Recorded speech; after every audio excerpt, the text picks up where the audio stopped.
Doutor Manuel Pinto Coelho, nosso convidado hoje, tal como prometi da última vez em que aqui esteve, foi para aí há 8 dias, 15 dias, quando falámos deste livro, Os Mitos, Mitos e Realidade sobre o Colesterol. Eu achei muita graça. Aqui é uma tabela de alimentos evitáveis, aliás, não evitáveis, quase diria proibidos, e alimentos aconselhados, e realmente eu achei que seria interessante e pedagógico, informativo hoje, particularmente hoje, abordarmos esta tabela. Comecemos então pelo primeiro, que tem a ver com os açúcares, porque se bem me lembro, quando aqui falámos do colesterol e da relação que o colesterol teria a ver com as doenças cardiovasculares, aquilo que o Dr. Manuel Pinto Coelho fez questão de frisar é que o maior veneno não é o colesterol, mas sim o açúcar.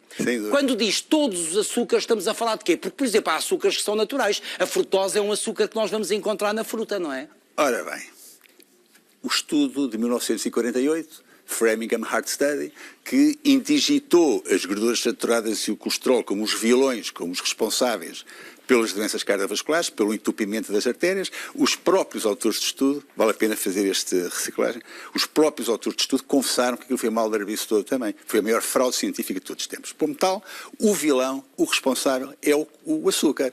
E o Manuel Luís, com o seu sentido da oportunidade, convidou-me logo para vir cá hoje falar sobre o açúcar. Este preâmbulo é para situar as pessoas... É um discurso muito contundente. Aliás, eu tenho lido muitos artigos, nomeadamente de cientistas e de especialistas norte-americanos, em que realmente o açúcar está apontado, neste momento é diabolizado e está apontado como sendo um verdadeiro veneno. Agora, imagine só que estamos aqui a colidir com uma indústria poderosa que é a indústria açucareira, não é? Oh, Manuel Luís, e que não brinca em serviço. Claro que não. Trabalhou tão bem, que conseguiu enfiar o barreto de tal ordem que as pessoas não comem a gordura e açúcar, tudo bem, desde depois que façam o exercício no dia seguinte, queimam as calorias que fizeram. Eu devo dizer que desde aquela conversa, mas não tem a ver com a conversa, eu por acaso porque eu sou muito goloso e consumo imenso açúcar. Eu há 15 dias que não toco, nem sequer num reboçado e não me custou nada. Bravo. Mas, a propósito da adição, porque o açúcar provoca adição, Bravo. não é? Sim, sim. O que é certo é que por vezes deixar o açúcar, deixar de ingerir açúcar, pelo menos em quantidades enormes, não é?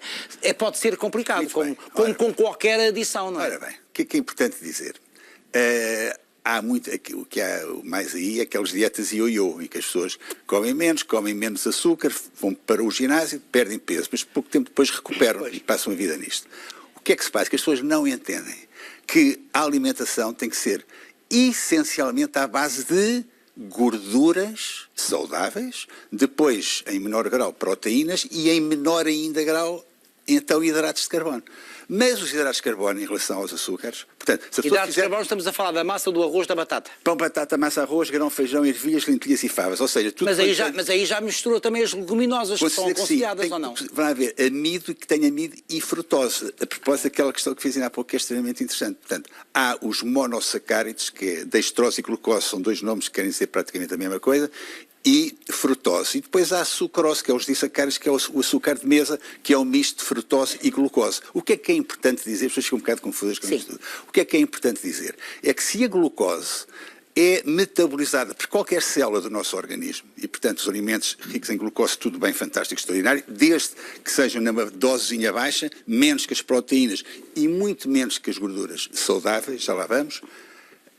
Se a glucose é metabolizada porque qualquer célula do organismo, com a frutose não é assim. A frutose é um desastre completo. É um desastre porquê? Porque é essencialmente metabolizada no fígado.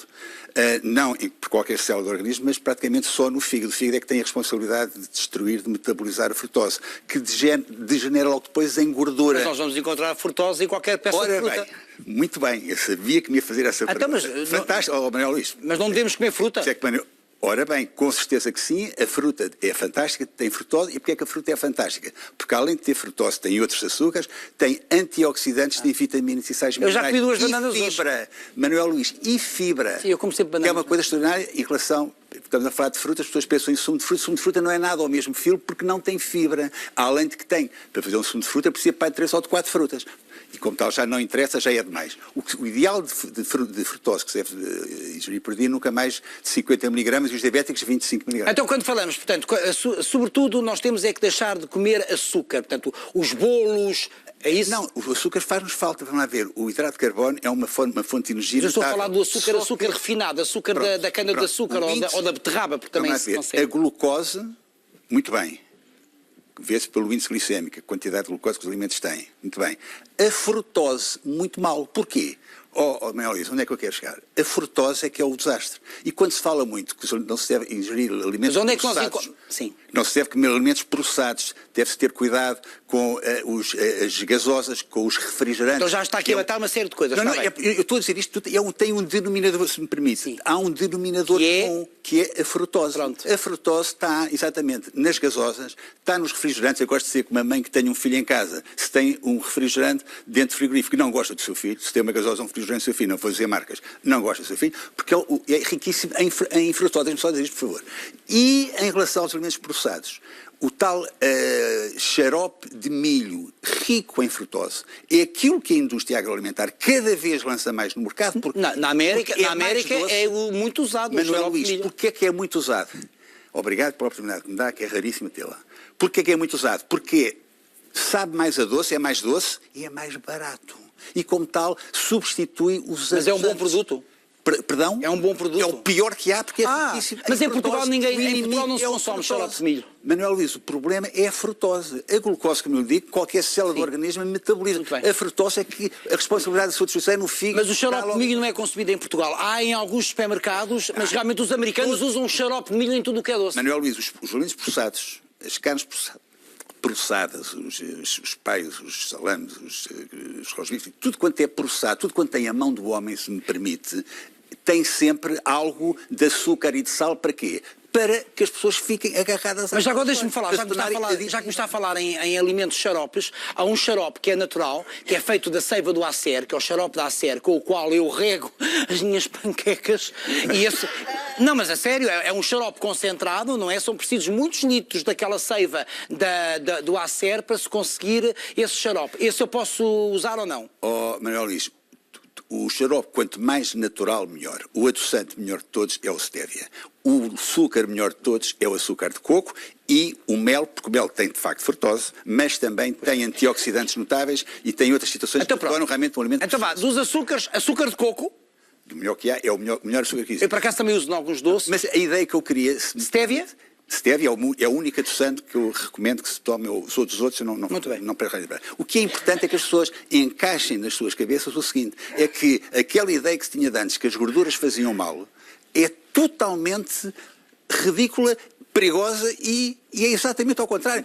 A alimentação deve ser à custa das gorduras saudáveis, deixe-me dizer quais é que elas são. Não, já me diga agora. Isto tem uma ordem, isto tem um elenco. Não me diga que tem tempo. Isto é um elenco de questões. Maravilha. Até porque já me aqui falou de várias coisas que eu vou só pedir ao nosso realizador que não coloque no ar a palavra refrigerante, já aqui falámos, nada de refrigerantes, gasosas, nada de açúcar refinado, que é o açúcar branco, não é? Portanto, nada.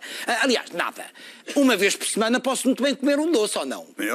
Eu há 15 dias que não toco porque não tenho tido necessidade. Mas amanhã, hoje à noite, tenho um jantar, algures, que tenho que comer um doce. Primeiro que tudo está a nossa saúde mental. Claro. Primeiro que tudo está a nossa saúde mental. Se isso contribui para preservar a sua saúde mental, bom apetite. Não, a minha saúde mental ainda está bem, ainda está equilibrada, mas logo à noite eu vou ter uma refeição muito caprichada e, portanto, preciso de um doce. Agora, gorduras, óleos. Na lista dos alimentos a não tocar estão os óleos vegetais. Portanto, o azeite é para consumir.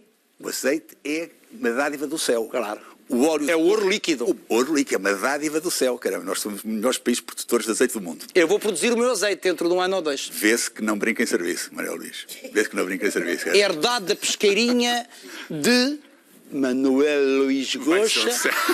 Vai arrasar com a concorrência. Depois, para cozinhar no prato, óleo de coco. Porque o azeite é mal empregado, é bom demais para ser queimado.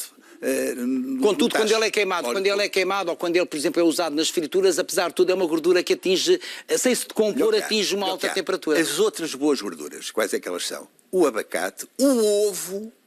Minhas senhoras, tem alguém que tenha o colesterol elevado, eu digo, então se em vez de comer 4, coma 5. Se estão a comer 5, eu digo, então comam 6. Se eu digo que comam 3, então passem a comer 4. Porque é uma mentira completa aquela história que os ovos aumentam as gorduras e o colesterol. Não há um trabalho científico que diga, bem, portanto dizia eu, ovo... Por acaso já ouvimos aqui dizer várias vezes nutricionistas isto. É uma mentira completa essa coisa, como outras que há aí.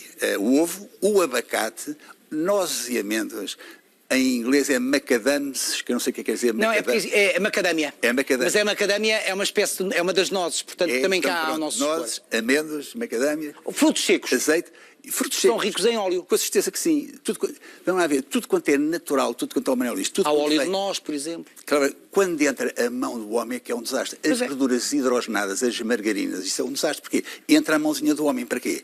Porque se não entrasse a mãozinha do homem, se elas não fossem hidrogenadas, ficavam ao fim de 2, 3 dias e iam à vida, ficavam rançosas. Com aquilo, Eu não uso margarina. permanecem nas Em minha casa não nas entra margarina. dos As margarinas existem porque em períodos de guerra na Europa não havia manteiga. E então criou-se um produto... para durar mais tempo. Exatamente. Só que o pozinho de plim-pim-pim que lá põe é rico em ômega 6. E o ômega 6 é coagulante e inflamatório. Portanto, todas as gorduras ricas em ômega 6 são as gorduras trans, são aquelas gorduras que não interessam a ninguém, que as pessoas entendem. Então nem todos os ômegas são benéficos.